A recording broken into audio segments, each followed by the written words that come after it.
ప్రకాశం జిల్లా మార్కాపురం పట్టణంలోని స్థానిక ప్రెస్ క్లబ్లో విద్యావంతులు మరియు మేధావుల వేదికలో కూటమి ప్రభుత్వం మార్కాపురం జిల్లాలో దర్శిని కలపకుండా మార్కాపురం జిల్లా కేంద్రంగా ప్రకటించడం చాలా బాధాకరమని అన్నారు.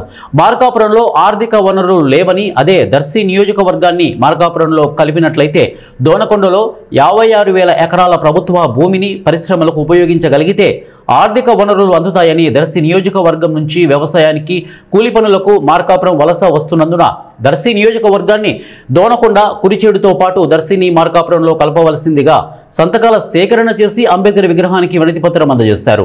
మార్కాపురం తప్పనిసరిగా వచ్చే పరిస్థితి ఉంది. ఇలాంటి పరిస్థితుల్లో మరి వెనుకబడిన జిల్లాలో గతంలో కర్నూలు జిల్లాలో 112 సంవత్సరాలు మేమున్నా మాకు అన్యాయమే జరిగిన పరిస్థితి ఏర్పడింది. అప్పుడు అసెంబ్లీలో మనం ఈ విభజిత ప్రకాశం జిల్లాలో కలిపిన ఈ ఐదు నియోజకవర్గాలకు 19% నిధులు ఇవ్వాలని అప్పుడు అసెంబ్లీలో తీర్మానం చేయబడింది. కానీ ఒక్క ఏడాది కూడా ఒక్క పైసా కూడా మరి ఏ ప్రభుత్వం మాకు నిధులు కేటాయించబడలేదు. ఆ నిధుల ద్వారా మేము డెవలప్ అయ్యే పరిస్థితిని కూడా కలుగజేయలేని పరిస్థితి ఏర్పడింది.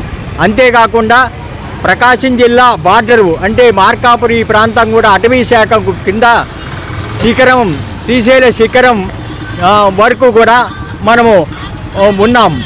అలాంటిది 5 కిలోమీటర్ల దూరంలో ఉన్న మహాక్షేత్రాన్ని మార్కాపురము ఈ ప్రాంతానికి చెందిందైతే మరి ప్రకాశం జిల్లాలో కలపకపోవడం ఆ రోజు మన రాజకీయ నేతలు చేయలేని పరిస్థితి ఏర్పడింది. రాయలసీమ వాళ్ళ ఒత్తిడి మేరకు జరిగింది.